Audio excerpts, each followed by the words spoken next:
빌립보서 4장 11절에서 19절 말씀. 내가 궁핍함으로 말하는 것이 아니니라. 어떠한 형편에든지 나는 자족하기를 배웠노니 나는 비천에 처할 줄도 알고 풍부에 처할 줄도 알아. 모든 일, 곧 배부름과 배고픔과 풍부와 궁핍에도 처할 줄 아는 일체의 비결을 배웠노라. 내게 능력 주시는 자 안에서 내가 모든 것을 할 수 있느니라. 그러나 너희가 내 괴로움에 함께 참여하였으니 잘하였도다. 빌립보 사람들아, 너희도 알거니와 복음의 시초에 내가 마게도냐를 떠날 때에 주고받는 내 일에 참여한 교회가 너희 외에 아무도 없었느니라. 데살로니가에 있을 때에도 너희가 한 번뿐 아니라 두 번이나 나의 쓸 것을 보내었도다. 내가 선물을 구함이 아니요 오직 너희에게 유익하도록 풍성한 열매를 구함이라. 내게는 모든 것이 있고 또 풍부한지라. 에바브로디도 편에 너희가 준 것을 받음으로 내가 풍족하니 이는 받으실 만한 향기로운 제물이요 하나님을 기쁘시게 한 것이라. 나의 하나님이 그리스도 예수 안에서 영광 가운데 그 풍성한 대로 너희 모든 쓸 것을 채우시리라. 여러분, 가끔 우리는 그런 생각을 하죠. 내 마음속에 어떻게 이렇게 기쁨을 계속 유지할 수 있을까?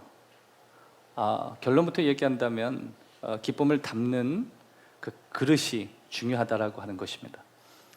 우리의 기쁨, 다시 말해서 그 기쁨을 만족이라고 하는 내 상황으로 가져올 수 있는 방법 중에 하나는 우리의 생각이 달라져야 한다는 것입니다.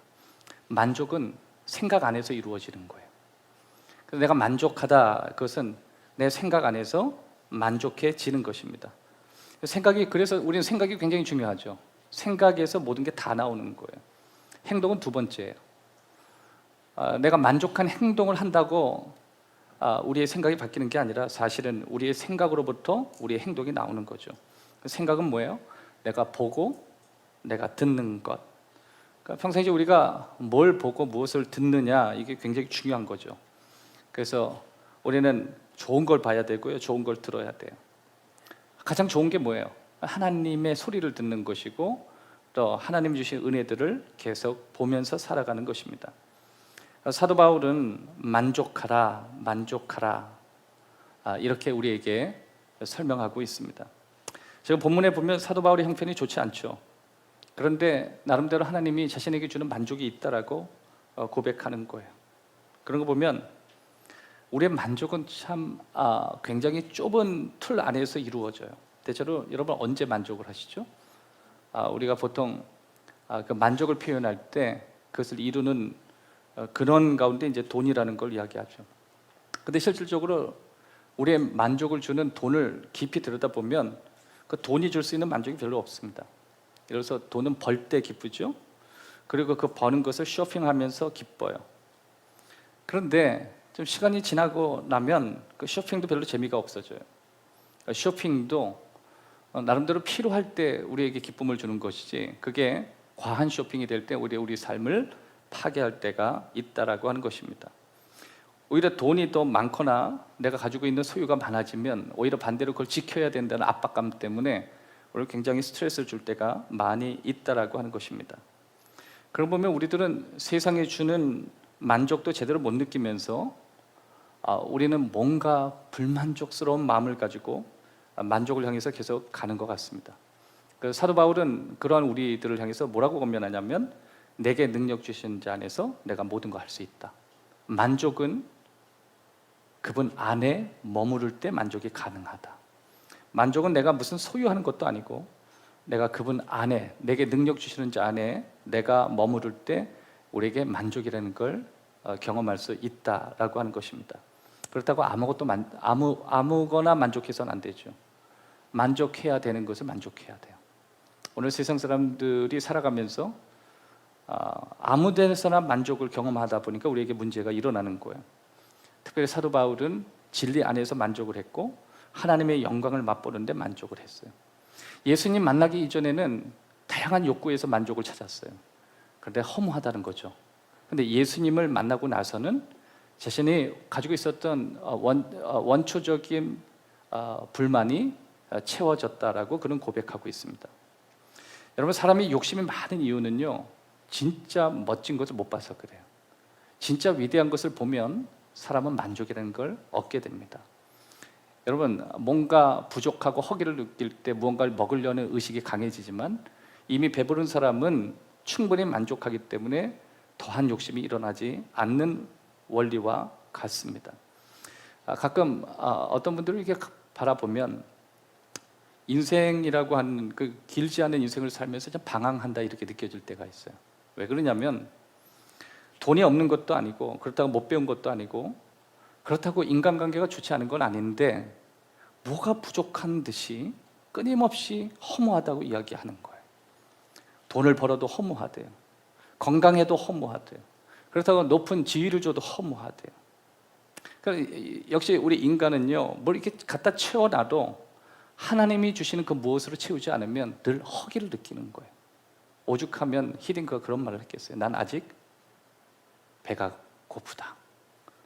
승리를 그 정도 했어도 승리를 더 얻고 싶어하는 허기가 우리에게 일어난다라고 하는 것입니다.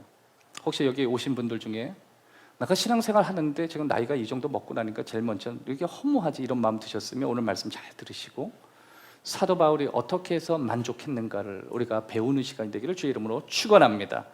우선 결론부터 이야기하면 하나님의 영광 보면 자신이 만족할 수 있다라고 하는 거예요. 자, 그러면 첫 번째, 만족을 경험하는 비결은 여기 그리고 지금 만족을 배우는 것입니다. 여기 그리고 지금 만족을 배우는 것입니다. 빌립보서 4장 11절에서 12절을 보면 내가 궁핍함으로 말하는 것이 아니니라 어떠한 형편에든지 나는 자족하기를 배웠노니 나는 비천에 처할 줄도 알고 풍부에 처할 줄도 알아 모든 일 곧 배부름과 배고픔과 풍부와 궁핍에도 처할 줄 아는 일체의 비결을 배웠노라. 나는 자족하기를 배웠다. 이게 자족이라는 말이 이제 만족하기를 배웠다. 여러분, 만족은 저절로 생기는 게 아니에요. 배우는 거예요. 한번 따라합시다. 만족은 배우는 것이다. 여러분, 왜 만족하지 못했냐면 만족이 없었던 게 아니라 만족하는 걸 배우지 않았던 거예요. 배웠노니 자신은 만족을 배웠다는 거예요. 여러분, 인간은요 태어날 때부터 만족한 존재가 아닙니다. 그래서 인간은 늘 욕구불만을 가지고 살게 돼 있어요. 그래서 존재가 바뀌지 않는 한 여전히 만족하지 못해요. 그래서 우리는 예수 그리스도 안에서 새로운 피조물로 바뀌죠. 예수님 안에 있는 존재로 바뀌는 거예요. 그러니까 우리는 소속이 예수님 안으로 들어갈 때 만족을 배우는 것이지 예수님 밖에 있을 때는 만족이라는 건 있을 수 없는 거예요. 만약에 만족한다라고 하면 그것은 거짓말이라고 하는 것입니다. 그러니까 내가 예수님 안에서 새롭게 신앙 안에서 다시 죽고 다시 신앙 안에서 태어나는 것, 예수님 안에서 다시 태어나는 것, 그럴 때 우리는 만족이라는 걸 알게 되는 거예요. 그래서 여러분, 만족이라고 하는 것은 경험으로 배우는 거예요. 근데 우리 모든 인생이 만족을 배우는 시간이에요. 여러분, 망해 보셨어요? 목사님, 망하는 거 저 싫습니다. 싫지요. 근데 망한 분들 이야기 들어보면 망할 때도 배운 게 있대요. 그러니까 망해 보면 인생이 이제 바닥이잖아요. 바닥을 쳐 보면 나름대로 그 바닥에서 뭔가 배울 게 있대요. 가난해 보셨어요? 여러분, 가난해 봐도요, 가난하면 못 살 것 같은데 가난해지신 분들 이야기를 들어보면 그래도 가난해도 그 안에 행복이라는 게 있대요. 외로워 보셨어요? 주위에 나 혼자 외딴 섬에 서 있는 듯한 그런 정말 처절한 외로움 속에 있을 때, 그때 우리는 주님이 함께 한다는 그런 마음 속에 아무도 내 편이 되어주지 않아도 그래도 살만하더라, 만족하더라, 그런 경험들을 우리가 하게 된다는 거예요. 여러분, 억울해 보셨죠? 신앙생활을 하다가 혹은 세상 살다가 억울할 때가 있어요. 근데 억울하면 못 살 것 같은데 나름대로 그 억울한 상황 속에서도 뭔가 만족을 경험하더라는 거예요. 그러니까 여러분, 우리 삶에 바닥칠 때 우리는 그것을 벗어나려고 하지만 사도 바울은 그렇지 않았대요. 자신의 삶에 있어서 바닥을 치는 그 순간 그 안에서 만족을 경험한 적이 있다는 거예요. 여기 혹시 오신 분들 중에 질병에 놓여 있는 분들이 있으시죠? 여러분, 자신만이 아는 질병을 가지고 있을 때 얼마나 외롭고 고독합니까? 그런데 사도 바울도 질병이 있었죠. 간질이라고 하는 여러 가지 참 좋지 않은 허약 체질을 가지고 있었습니다. 하지만 질병 가운데 놓여 있을 때 본인 동일하게 만족을 경험했다는 거예요. 하여튼 여러분, 인생의 바닥을 칠 때, 그러니까 바닥 치는 경험을 할 때 오히려 만족을 경험할 수 있다면 그 사람은 굉장히 강해지는 거예요. 그래서 가끔 내 인생에 인생 바닥까지 왔습니다. 세상 사람들은요 그것을 죽음으로 연결하지만 우리는 다시 태어나는 생명으로 이어지게 되는 것입니다. 오히려 크리스천들은요 인생 바닥 칠 때 많이 배워요. 건강의 바닥을 칠 때, 또 뭐 인간관계에서 바닥을 칠 때, 아니면 자신이 세웠던 계획이 한순간에 사라질 때, 그때 오히려 하나님과의 관계가 깊어지기도 하고 또 인생을 폭넓게 보기도 하죠. 내가 보지 못했던 것들 인생 바닥 칠 때 많이 보게 되었더라, 그것입니다. 생각보다 인생 바닥 칠 때 내가 살 수 있을까 이런 생각하지만, 그런데 잘 보면요 그 바닥 속에서도 나름대로 즐거움이 있더라고 하는 것입니다. 그래서 이제 성도들은 환경에 별로 묶이지가 않아요. 극단적인 예로 창세기 39장에 요셉이 등장하죠. 요셉은 노예였습니다. 노예라는 게 뭐죠? 바닥치고 있는 존재예요. 그런데 노예였지만 형통했대요. 나름대로 살만하더라, 눌리지 않더라. 여러분, 인생의 바닥을 경험할 때 하나님 함께 하신다, 하나님이 형통케 하신다, 그 상황에 눌리지 않더라, 그거예요. 감옥에 들어가도 바닥 중에 바닥 가운데 내려앉아도 하나님 함께 하시니까 환경이 지배받지 않더라. 여러분, 어느 순간 우리가 만족을 막 배우기 시작하는 거예요. 특별히 병들 때 많이 배우신다 그래요. 내 인생의 가장 고독한 순간, 내 인생의 가장 바닥치는 그 순간 우리는 배우게 된다. 그것은 체념하는 게 아니죠. 오히려 그런 순간에 하나님을 더 배우게 되는 거예요. 그래서 여러분, 우리는 하나님의 그 관점을 보는 거예요. 이 상황 속에서 내가 어떻게 이 상황을 바라볼 것인가.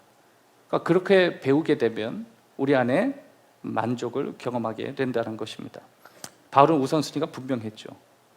그래서 자기는 더 많은 소유를 얻으려고 노력하는 게 아니라, 또 자기의 삶의 빈 공간에 무언가를 채우려고 막 욕구를 일으키는 게 아니라, 내 내면의 빈 공간을 하나님으로 채울 수 있는 방법을 그는 배워가기 시작한 거예요. 사랑하는 여러분, 만족하지 못하는 것은 배우지 못해서 그런 거예요. 끊임없이 배워가는 은혜가 있기를 주의 이름으로 축원합니다. 뭐 운명론이나 묵묵히 따르고 참는 것, 그거 이상의 의미가 있어요. 내 시각을 다르게 갖는 거예요.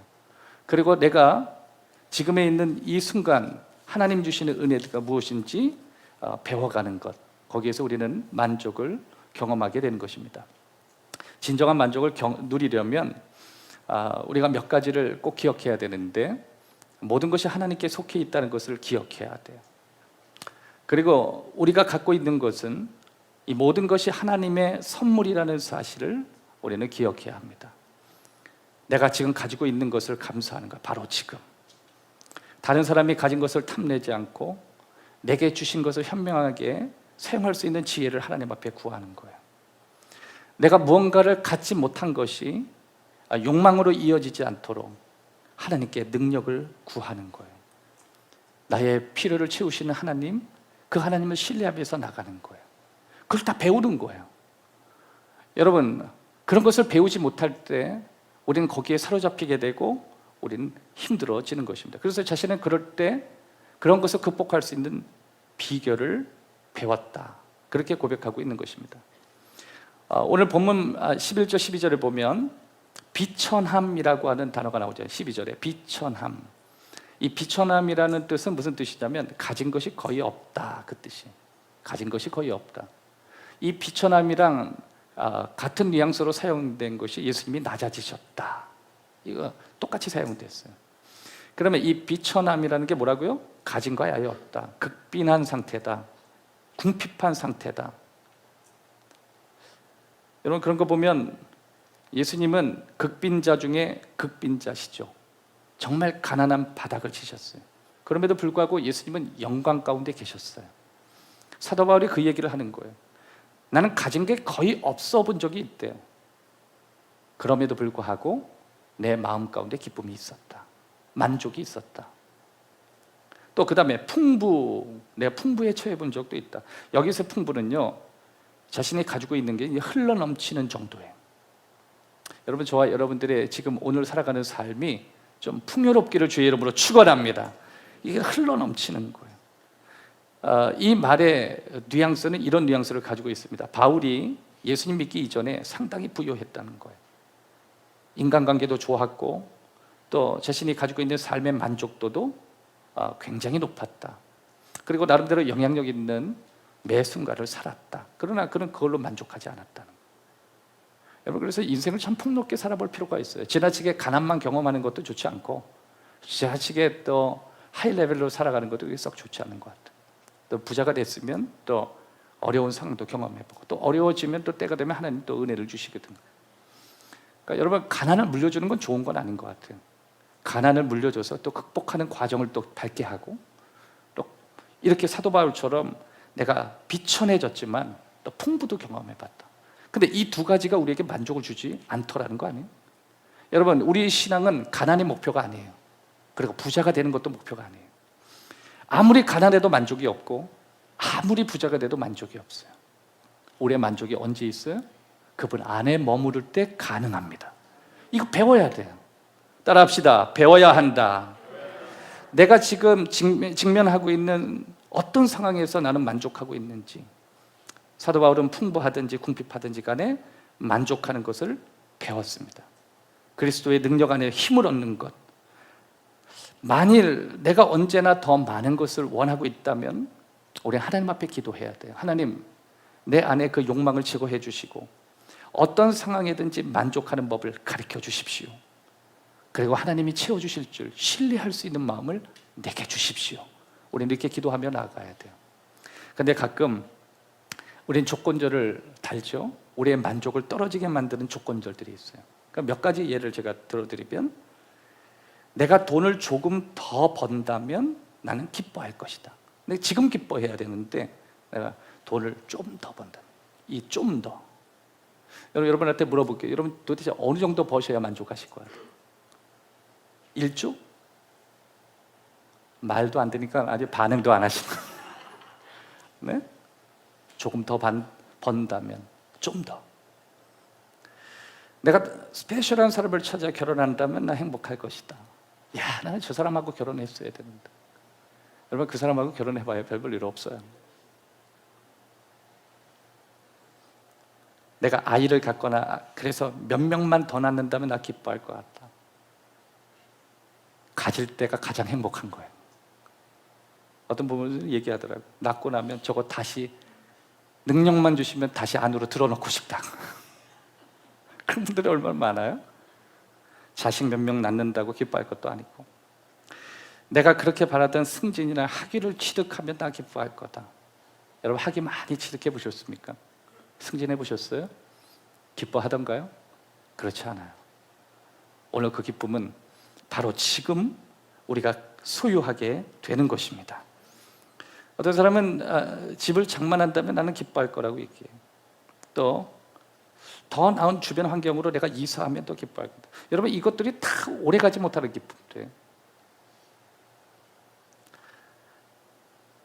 내가 원하는 건 뭐든지 만약에 구입한다면 나 정말 기뻐할 것이다. 여러분, 혹시 마음 가운데 야, 나 돈만 있으면 나 이거 좀 사고 싶다. 그런 것도 몇 가지 있죠. 여러분, 리스트들이 있잖아요. 사실 이런 리스트도 없다면 정말 불행한 거예요. 근데 그 리스트를 다 이룰 필요는 없어요. 그런 마음들을 갖는 것이 중요한 거지, 굳이 뭐 그것을 공개하든지 그걸 선포하고 갈 필요는 없다라고 하는 것입니다. 하여튼 내가 원하는 거 그거 구입하면 나 기뻐할 것이다. 내가 다이어트 성공하면 나는 기뻐할 것이다.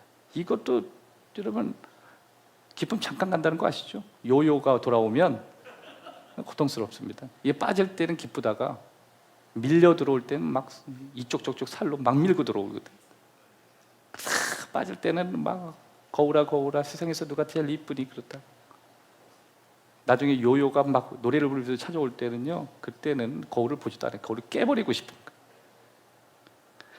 내가 성공하거나 더 나은 엔조이를 할 수 있는 경험을 한다면 나 기뻐할 것이다. 난 지금 사는 게 재미가 없다. 우리는 가끔 그런 핑계들을 대고 그런 조건절을 대요. 그렇지 않아요.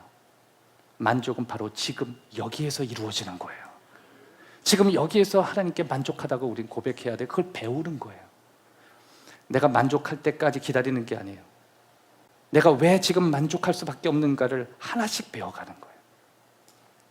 그래서 만족이라고 하는 것은 사도 바울이 배웠다, 그렇게 이야기하는 것입니다. 시편 118편 24절에 보면 이 날은 여호와께서 정하신 것이라 이 날에 우리가 즐거워하고 기뻐하리로다. 하나님이 정하신 날을 기뻐할 수 있는 것, 하나님이 이미 정하시고 기뻐하라고 말씀하신 것에 반응해서 기뻐하는 것, 그것을 우리가 배우는 거예요. 두 번째, 빌립보서 4장 13절 말씀, 내게 능력 주시는 자 안에서 내가 모든 것을 할 수 있느니라. 능력 주시는 자 안. 만족을 경험하는 비결은 진짜 힘의 근원을 의지하는 것입니다. 힘의 원천을 의지하는 것입니다. 우리의 힘의 원천이 누구예요?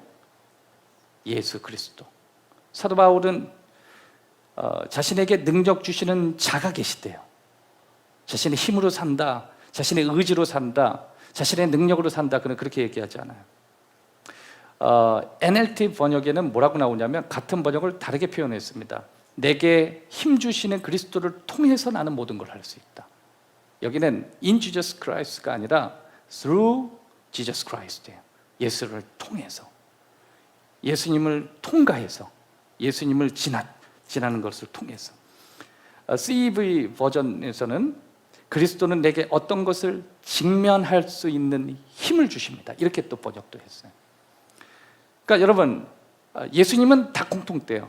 내가 어떤 사건을 만나고 그것을 다 부딪힐 수 있는 힘을 주신다든지, 아니면 그 힘을 통해서 내가 무언가를 다 할 수 있다든지, 이게 다 누구로부터 오냐면 예수님으로부터.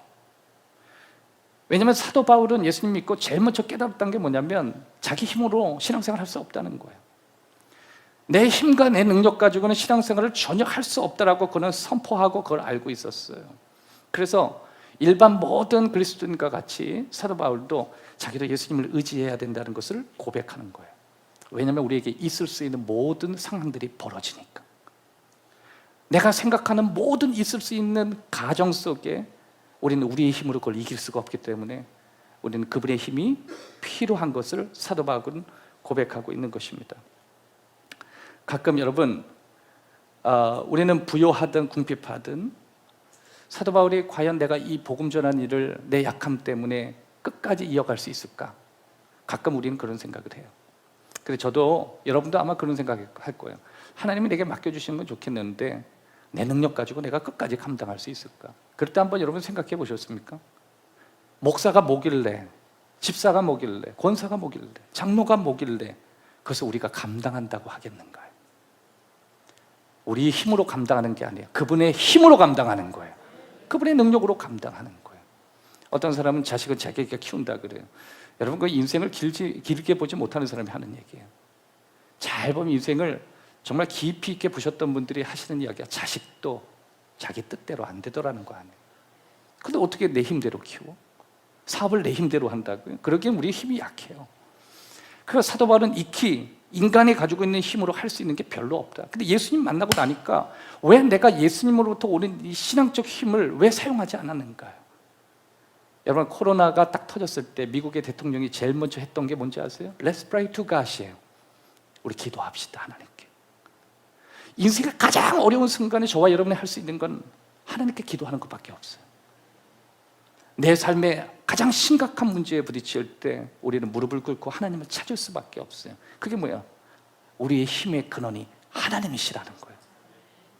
여러분 인생에 지금까지 살면서 저와 여러분이 뜻대로 세상이 다 돌아가던가요?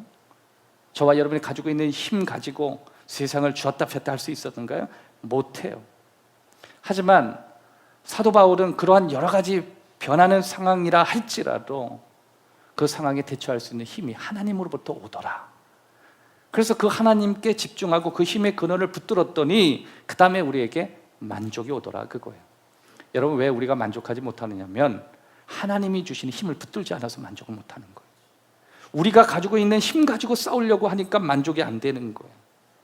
자신의 힘과 능력을 신뢰하지 않고 예수님의 힘을 의지하는 것, 예수님의 능력을 의지하는 것, 이게 사도 바울이 의지했던 힘의 원천인 것입니다. 믿음을 위해서 우리가 싸우면서 가끔 우리는 곤란한 상황을 경험하기도 하고 압박감을 느끼기도 하고 또 시련에 부딪히기도 해요. 또 한 걸음 더 나아가서 내게 앞으로 내가 다룰 수 없는, 내 힘으로 다루기 어려운 그런 일들이 내게 닥치면 어떡하지? 우리는 애써 염려하기도 하는 것입니다.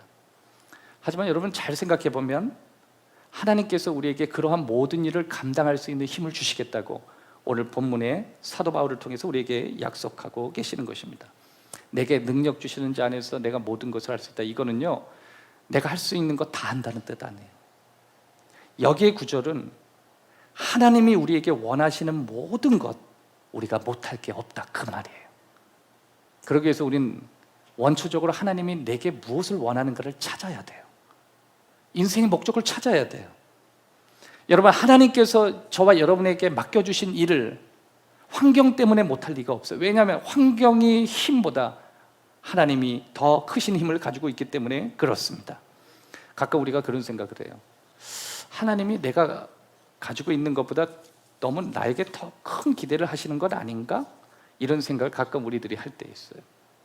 그런데 여러분, 우리가 내가 가지고 있는 성향, 내가 가지고 있는 인간관계, 또 때로는 내가 가지고 있는 물질, 그 한계를 넘어설 수 있는 것은, 그것은 내 힘이 아니에요.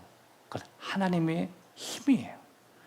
가끔 보면요, 야, 나 같은 사람이 뭐길래 깨어진 인간관계를 치유하는 중재자로 쓸까? 나같이 이렇게 의지가 약한 사람이 어떻게 잘못된 이 습관들을 어떻게 깨버릴 수 있을까? 나처럼 소심한 사람이 어떻게 예수님을 이웃들에게 복음을 전할 수 있을까?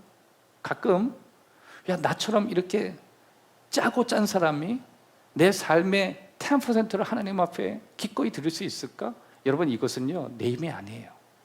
그래서 가끔 우리들은 뭔가 하나님 앞에 드리면 믿음이 좋아질 거라고 생각하는데 그렇지 않아요. 그것보다 훨씬 더 중요한 것은 드릴 수 있는 힘을 받아야 돼요. 여러분, 내 힘 가지고 되는 게 아니에요. 오히려 자기 힘대로 하면요, 시험에 듭니다. 근데 오히려 하나님이 주신 힘을 얻고 믿음으로 선포하고 나가면요, 하나님이 그 힘을 주는 거예요. 하나님께서 우리에게 명하실 수 있는 일을 행할 수 있는 그 힘을 우리에게 주시는 거예요. 오늘도 그 은혜가 저와 여러분에게 있기를 주의 이름으로 축원합니다. 하나님께서 힘 주실 거 신뢰하는 거예요. 하나님께서 믿음으로 발을 내딛고 한 걸음 앞으로 나아갈 수 있도록 우리가 믿음으로 선포하고 나갈 수 있는 힘 주시는 거예요. 그래서 저와 여러분들의 마음속에 하나님이 막 힘을 주시기를 바라요. 여러분, 혹시 사업 앞두고 계신 분들 있죠? 여러분이 여러분의 사업을 하려고 하니까 힘이 없는 거예요. 하나님, 이 사업장을 통해서 하나님께 큰 영광이 되기를 원합니다. 이 사업을 통해서 하나님이 이루고자 하는 계획들이 이루어지기를 바랍니다. 가끔 그 방향으로 갈 때 우리는 난처한 상황에 부딪힐 때가 있어요. 그런데 난처한 상황이 하나님의 목적을 이루지 못하게 만들지 않는다는 거예요. 왜 그래요? 하나님 그 상황보다 더 큰 힘을 가지고 계시기 때문에 그래요.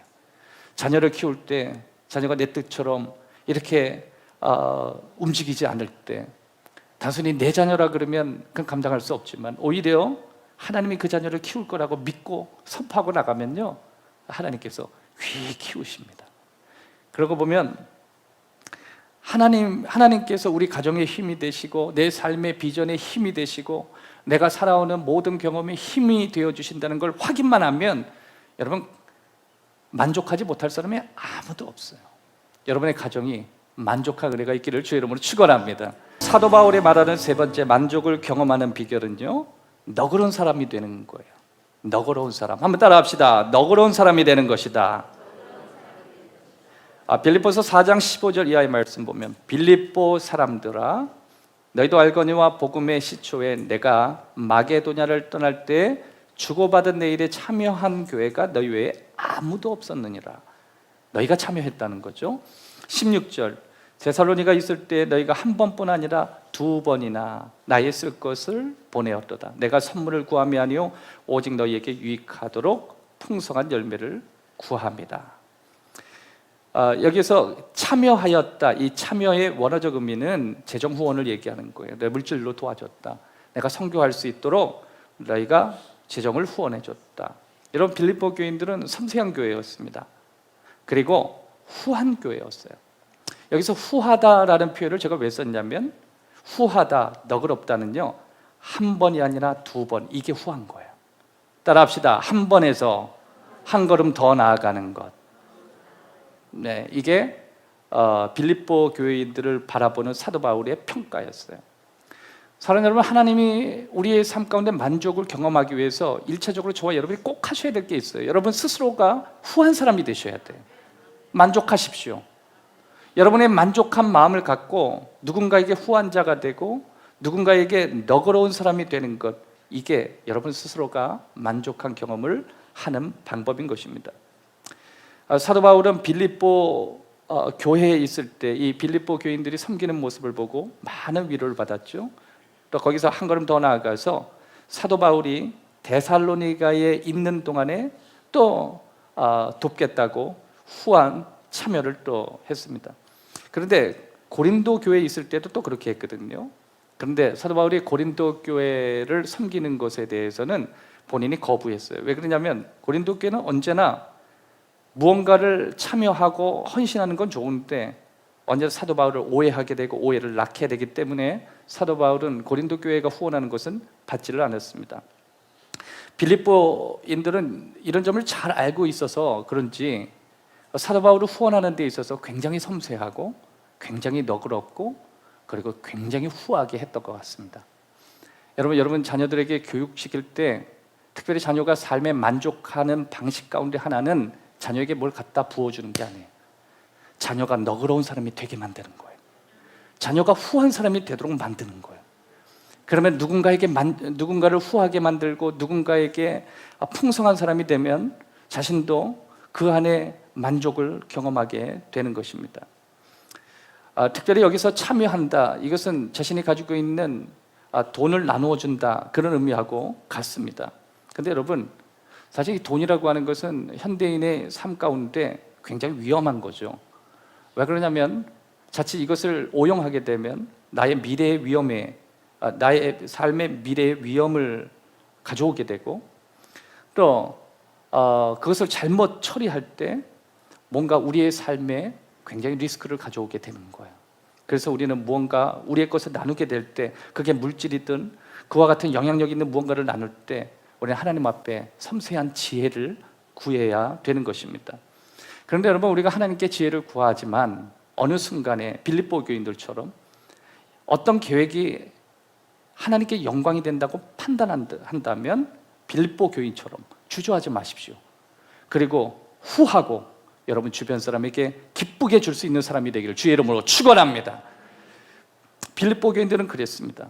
그리고 귀한 동력자를 얻게 되었어요. 16절에 보면 데살로니가 있을 때에, 데살로니가 있다는 건 뭐예요? 지금 너희와 현장에 같이 있지 않고 떨어져 있고 너희가 굳이 그렇게 하지 않아도 참여할 필요가 없는 그 상황 속에 너희는 한 번뿐 아니라 두 번이나 나의 쓸 것을 보내었도다. 이때 나의 쓸 것을 보냈다라고는 이 시점이 어떤 시점이냐? 2차 전도 여행 시점입니다. 그러니까 빌립보를 떠나서 데살로니가에 머물렀을 때 여전히 그들이 사도 바울의 동선을 추적하면서 한 번이 아니라 두 번이나 계속 그에게 도와줬다는 건 사도 바울은 빌립보 교인들을 이렇게 이해했습니다. 너희들은 정말 후한 사람이구나. 여러분, 오늘 하나님께서 저와 여러분에게 만족을 주시는 것은 저와 여러분에게 주어진 삶 속에 우리가 누군가에게 너그러운 사람이 되어지는 거예요. 여러분, 저는 자녀들에게 이렇게 기도하고 싶습니다. 너희들이 하나님 앞에서, 사람 앞에서 후한 자가 되라. 여러분들 그런 기도 제목을 갖고 하나님 앞에 나아가는 축복이 있기를 주의 이름으로 축원합니다. 그런 사람들에게 하나님이 약속을 많이 하시거든요. 19절에 보면 나의 하나님이, 바울이 고백하는 거예요. 그리스도 예수 안에서 영광 가운데 그 풍성한 대로 너희 모든 쓸 것을 채우시리라. 여러분, 여기서 채우시리라, 이거는요 풀페이먼이에요. 모든 것 꽉 채워주겠다는 거예요. 여러분이 가지고 있는 계획 속에 계획을 이룰 수 있는 힘도 주시고, 돈으로 할 수 없는 정말 풍성한 여러 가지를 하나님이 다 채워주신다는 거. 여러분 주위에 믿음 하나 붙들고 주변 사람한테 풍성한 삶을 살다가 자신의 일생이 복받았다는 간증을 들어보신 적이 있나요? 여러분, 삶에 짜지 않은 인생, 넉넉한 인생, 너그러운 인생, 그게 윤리적으로 도덕적으로 뿐만 아니라 뭔가 보여지는 물질에 있어서도 여러분 작지 않고 너그러운 애가 있기를 주의 이름으로 축원합니다. 하나님은 빌립보 교회의 필요를 공급하실 거라고 그는 확신했어요. 그리고 하나님께서 그들의 모든 필요를 다 채워줄 것이라고 그는 믿었습니다. 여러분 기억하십시오. 저와 여러분이 만족을 위해서 너그러운 자가 되기로 결정할 때 우리가 기억해야 될 한 문장이 있어요. 주께서 채우시리라요. 주께서 채우시리라. 따라합시다. 하나님께서 채우시리라. 하나님께서 채우시리라. 할렐루야. 여러분 자녀들 교육할 때 여러분이 버는 돈 가지고 교육하는 것 같죠? 그건 한계점을 만나요. 내가 못하는 거 하나님이 채우시리라. 여러분 하나님 섬기면서 부족한 거 하나님 채워주셔야 돼요. 특별히 여러분 자녀에게 아무리 쏟아부어도요 DNA가 안 되면 또 안 되더라고요. 안 돼요. 그런데 하나님이 채워주시면요 DNA도 극복하더라고요. 뛰어오를 정도가 아니라 날아오르게 하시더라고요. 막 환경에서 은혜를 주시고 사람을 막 붙여주고. 내가 꼭 지혜가 다 있어야 되는 건 아니잖아요. 내가 다 실력을 겸비해야 되는 건 아니에요. 여러분 우리의 문제가 뭐냐면 내가 꼭 모든 걸 다 갖춰야지 성공하는 줄 알아요. 생각보다 성공하는 사람 특징 보면요 결여된 사람 많습니다. 여러분 꼭 내가 굳이 능력이 있어야 되는 게 아니더라는 거예요. 그러면 하나님 채워주시면 되죠. 부족하면 하나님 채워주시면 되잖아요. 그러니까 여러분 우리는 자녀를 위해서 기도할 때도 내가 뭐 물려주겠다. 여러분 뭘 물려줘요? 안 좋은 거 물려주면 다행이죠. 차라리 내가 물려줄 게 아니라 하나님이 채워주시기를 바란다. 너에게 있을 것이다. 너에게 주실 것이다. 되어질 것이다. 여러분 사도 바울이 그렇게 얘기하는 거예요. 너희가 한 번이 아니라 두 번이나 넉넉함으로 나오게 하지만 하나님이 풍성한 가운데 너의 모든 필요를 채워주시리라. 고린도서 8장 1절 이하의 말씀 보면 형제들아 하나님께서 마게도냐 교회들에게 주신 은혜를 우리가 너희에게 알리노니 환난의 많은 시련 가운데 그들의 넘치는 기쁨과 극심한 가난이 그들의 풍성한 연보를 넘치도록 하였느니라. 이게 무슨 뜻이냐면 좋은 상황이 아닌 가운데서도 그들이 드리는 연보가 넘쳤다 그 뜻이에요. 3절 내가 증언하노니 사도 바울이 그것 증명할 수 있대요. 그들은 힘대로 할 뿐 아니라 힘에 넘치도록 헌신했다.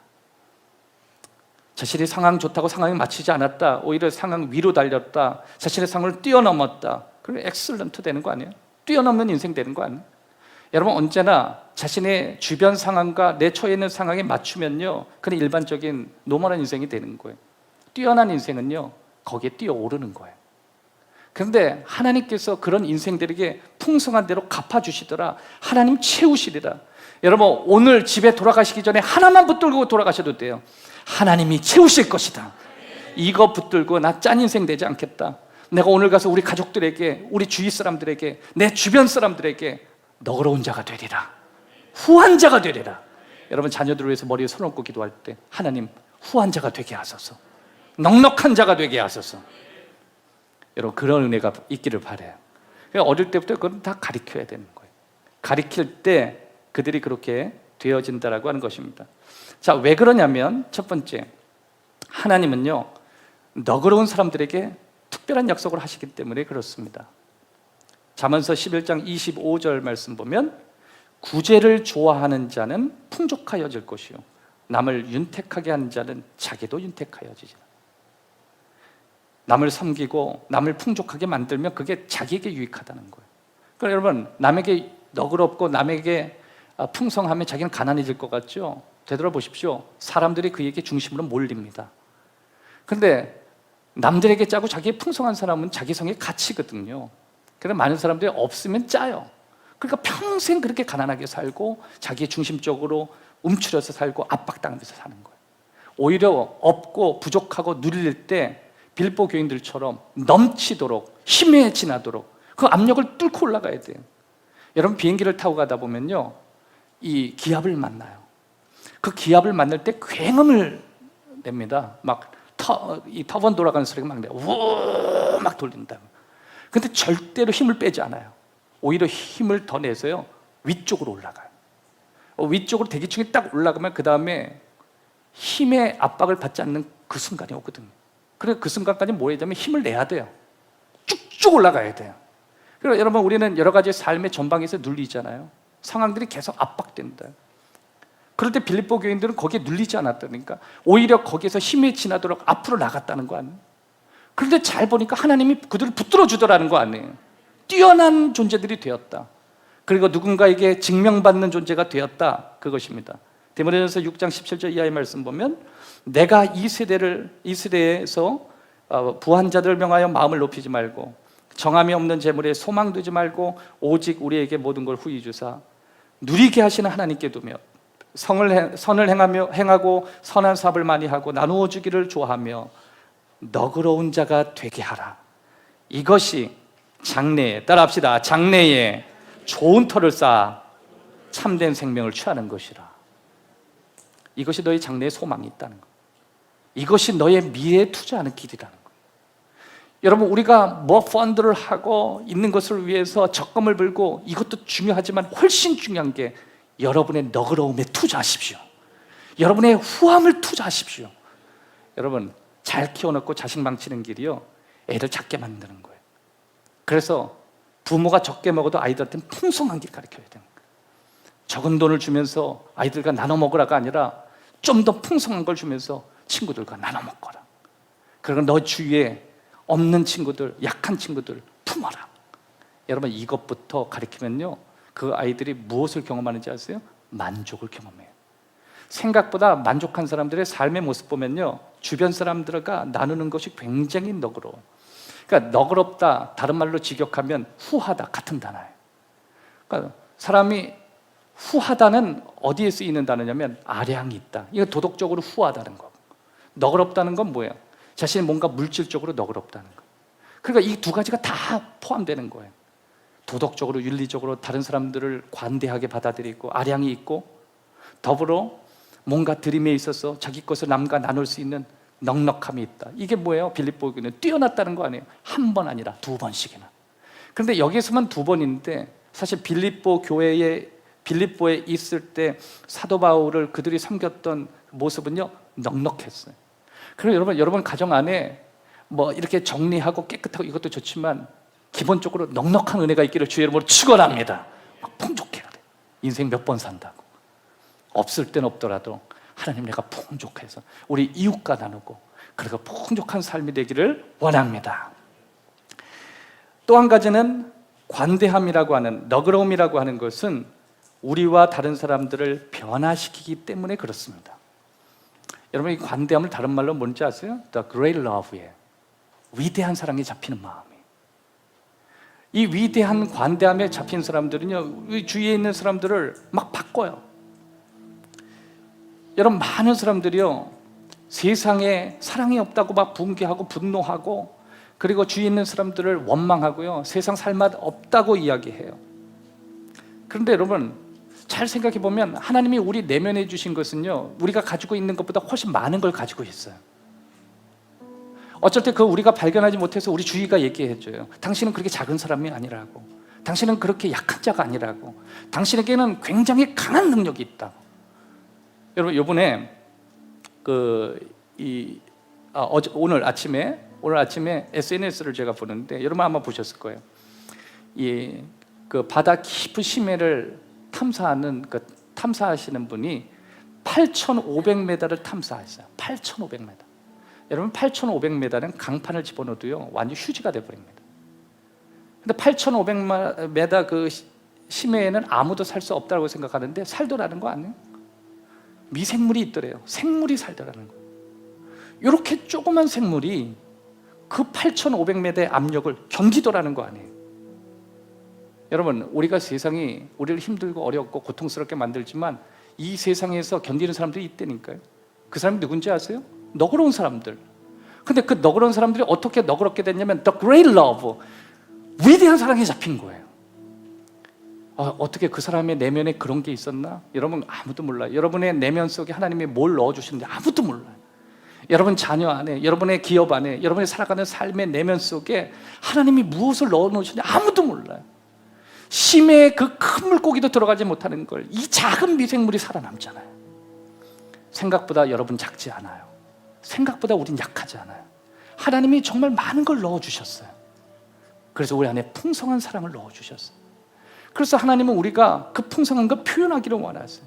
공동체 안에서 정말 사랑을 경험하는 사람으로서 우리 주위에 있는 사람과 우리 안에 있는 내면의 사랑을 나누고, 때로는 내가 관계적인 상황이 아니라 비관계적인 상황 속에서도 오히려 나름대로 내가 가지고 있는 사랑으로 그들의 사랑을 나눌 수 있고 그들의 사랑을 전해줄 수 있는 그런 깊은 모습을 가질 수 있을 정도로 우리는 생각보다 약하지 않아요. 여러분, 오늘 여러분의 마음 가운데 관대함으로 한번 돌아가 보세요. 하나님이 미래에 여러분의 삶에 막 부어주시는 게 있을 거예요. 여러분, 왜 기업들이 사회적 기업이라는 게 왜 자꾸만 나오는지 아세요? 사회를 돌보고 이웃을 돌보는 기업이 오래 가더라는 거 아니에요?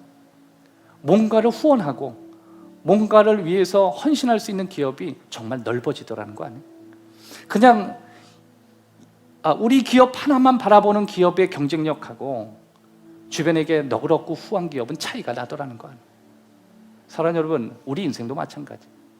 하나님의 위대한 사랑을 우리 주위에 있는 사람들하고 나누면서, 적게는 우리 가족들과 나누고, 더 나아가서 우리 가까운 관계들과 나누고, 더 나아가서 비관계적인 사람들과의 폭을 넓혀갈 때 그 안에서 하나님이 주시는 풍성함은 이루 말할 수가 없는 거예요.